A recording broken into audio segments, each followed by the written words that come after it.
Assalamualaikum warahmatullahi wabarakatuh. Apa kabar antum pagi hari ini? Alhamdulillah, luar biasa, Allahu Akbar. Nah, kita memasuki subtema 4 ya, pembelajaran ke-1 dan kedua. Siapkan buku dan alat tulisnya ya.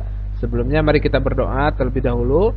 A'udzubillahi minasyaitonirrajim. Bismillahirrahmanirrahim. Rabbi zidni ilman nafi'a warzuqni fahman thayyiba. Rabbi israh li sadri wa yassir li amri wahlul 'uqdatam min lisani yafqahu qawli. Amin ya. Nah, mudah-mudahan dengan berdoa ilmunya bisa masuk dan bermanfaat. Nah, mahfuzat kita hari ini adalah apa? Kulu washrobu halalan thayyiban. Makanlah dan minumlah ya dengan makanan yang halal dan thayyib. Kemarin di hari Kamis kita sudah mempelajari tentang adab makan. Ya, adab makan itu berdoa sebelum dan sesudah makan. Itu merupakan adab-adab makan ya.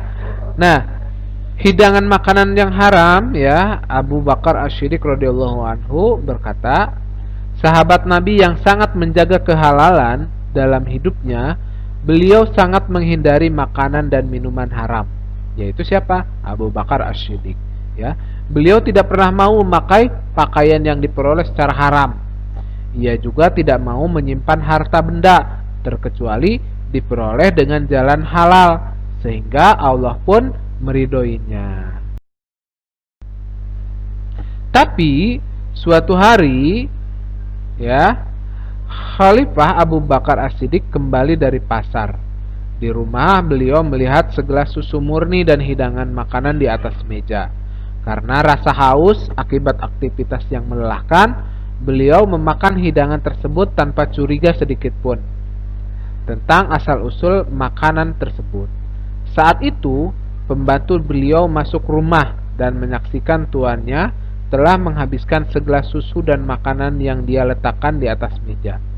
Selanjutnya, ia berkata, "Ya Tuhanku, biasanya sebelum engkau memakan dan meminum sesuatu pasti menyenangkan.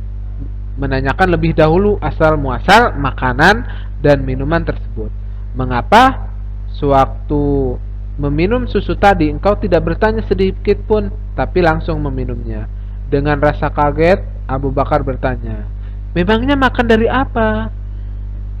Pembantunya menjawab, "Begini ya tuanku, pada zaman jahiliyah dulu dan sebelum masuk Islam, saya adalah kahin atau dukun yang menebak nasib seseorang. Suatu kali setelah saya ramal nasib seorang pelanggan dan tidak sanggup membayar karena tidak punya uang, tapi dia berjanji suatu saat akan membayar. Tadi pagi saya bertemu di pasar dan dia memberikan susu itu sebagai bayaran untuk utang yang dulu belum sempat dia bayar." Mendengar itu, langsung Abu Bakar memasukkan jari telunjuknya ke dalam mulut dan menggoyang-goyangkan anak lidah agar muntah. Beliau berusaha untuk mengeluarkan susu tersebut dari perutnya dan tidak ingin sedikit pun tersisa. Bahkan dalam riwayat itu disebutkan beliau sampai pingsan karena berusaha memuntahkan seluruh susu yang terlanjur beliau minum dan berkata, "Walaupun saya harus mati karena mengeluarkan susu ini dari perut saya rela."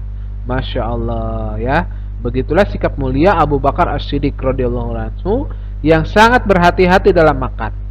Karena Rasulullah SAW pernah bersabda, "Setiap daging yang tumbuh dari sesuatu yang haram, maka neraka lebih berhak baginya." Nauzubillah min dzalik ya.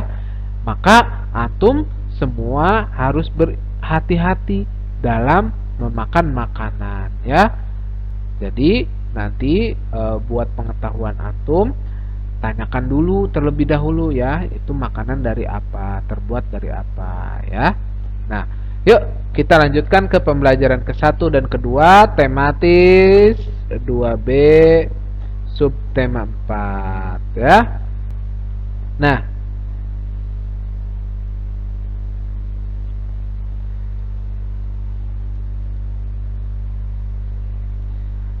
Kita buka ya di halaman berapa? Ada yang sudah tahu atau belum?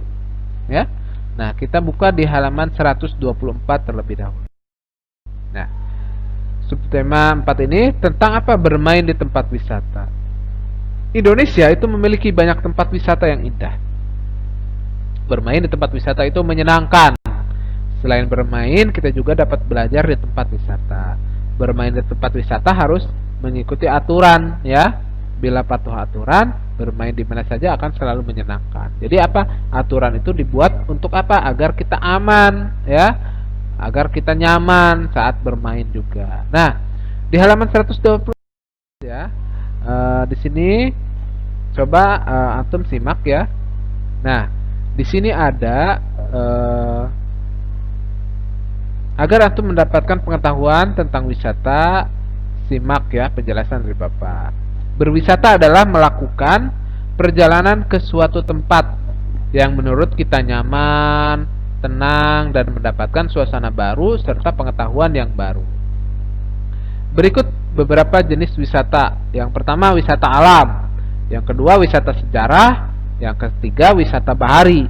Nah, wisata alam yaitu apa? Kegiatan perjalanan ke tempat-tempat yang indah secara alami dan membuat suasana menjadi nyaman. Contohnya danau, pegunungan, pantai, air terjun, dan lembah. Yang kedua, wisata sejarah. Wisata sejarah itu perjalanan yang dilakukan ke tempat-tempat yang memiliki nilai sejarah. Contohnya apa? Candi ya, Borobudur tuh. Kemudian makam ya. Nah, maka kalau antum datang ke makam jangan meminta-minta ya. Kalau khawatir minta apa, tidak boleh ya. Kalau untuk berziarah saja boleh. Kemudian candi, makam, museum, dan bangunan bersejarah. Kemudian yang ketiga apa? Wisata bahari. Nah, wisata bahari itu perjalanan ke pantai dan laut untuk menikmati keindahan dan pesona laut. Ya. Lanjut. Nah, di sekolah Wira ya ada kegiatan karya wisata. Wira bersama teman sekelasnya pergi ke pantai. Saat berkarya wisata, mereka mempelajari hal-hal baru dan bermain. Ya, kalau di Insantama biasanya karya wisatanya itu disebut visiting. Nah, antum tentunya sudah pernah visiting waktu kelas 1 ya. Visiting berkunjung ke tempat-tempat rekreasi ya. Nah, karena ini lagi pandemi, jadi visitingnya diganti dengan home visit ya. Nah, itu sama dengan karya wisata, tapi ketemu sama temen antum ya. Karya wisatanya di rumah temen antum. Nah, di sini ada cerita bermain di pantai. Hari ini Wira dan teman sekelasnya akan berkarya wisata ke pantai. Mereka semua sangat senang. Sesampainya di pantai, Bu Guru berpesan untuk mematuhi peraturan yang ada di pantai. Bu Guru juga memberi tugas untuk mengamati benda-benda yang ada di pantai. Ya, nah di sini ada percakapan. Ya, percakapan tadi sudah dilakukan sama teman-teman antum via Zoom. Ya, nah antum juga nanti bisa baca di sini percakapan-percakapannya. Ya, nah kemudian nanti antum bisa jawab pertanyaan ya yang ada di halaman 127. Nah, di sini ada apa kesan Wira setelah melihat pantai?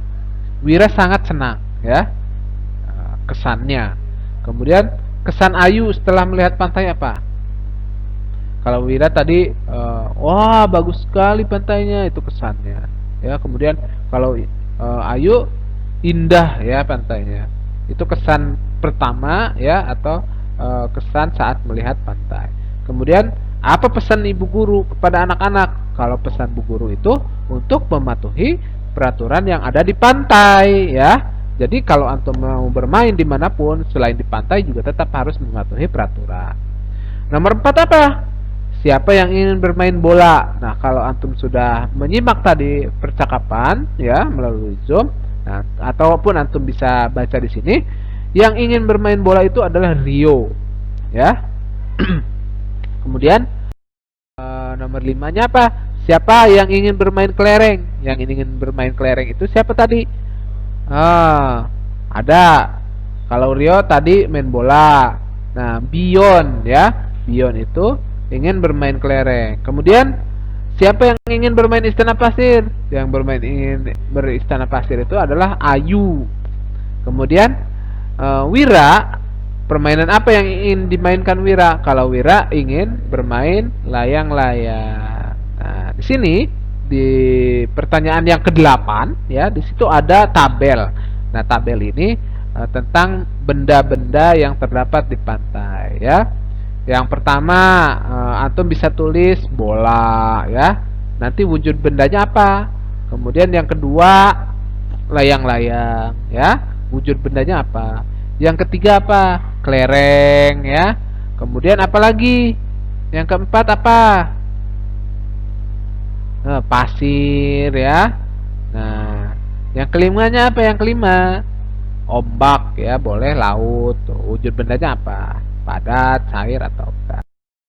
Nah, nanti antum bisa selesaikan di halaman tersebut. Nah, sini kita sebelumnya silahkan antum baca dulu ya. Di halaman 130 di sini ada beberapa soal yang bisa antum kerjakan ya. Contohnya nomor 1 di sini, ketika berangkat wisata, Bu Guru membagikan kantong kresek ke setiap anak dalam kelompok. Kelompok Wira ada 5 anak, termasuk Wira. Bu Guru menyiapkan 5 kantong kresek. Berapakah jumlah kantong kresek yang diterima setiap anak? Nah, berarti penyelesaiannya seperti apa? Yang pertama, antum ketahui dulu jumlah kantong kresek. Di sini ada 5. Kemudian jumlah anggota kelompok juga ada 5 ya. Yang ditanyakan berapa kresek yang diterima masing-masing anggota kelompok ya. Berapa? 5 dibagi 5. Jadi hasilnya 1 ya. Nah, itu contohnya. Antum bisa kerjakan nomor 2, nomor 3, nomor 4 dan nomor 5 seperti itu ya. Nah, ya di sini. Kemudian di halaman berikutnya, di halaman 133, di sini antum mengamati tentang gambar. Yang pertama, gambarnya sedang apa? Bermain istana pasir ya. Yang kedua, bermain apa?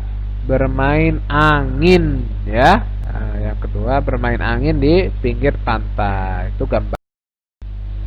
Kemudian di halaman berikutnya ya, di sini ada istana pasir ya. Pernahkah antum membuat istana pasir? Bagaimana cara membuat istana pasir? Nah, kita baca dulu ya. Ayu ingin bermain membuat istana pasir. Bermain ke pantai lebih menyenangkan dengan bermain di pasir. Membuat istana pasir itu mudah dan menyenangkan.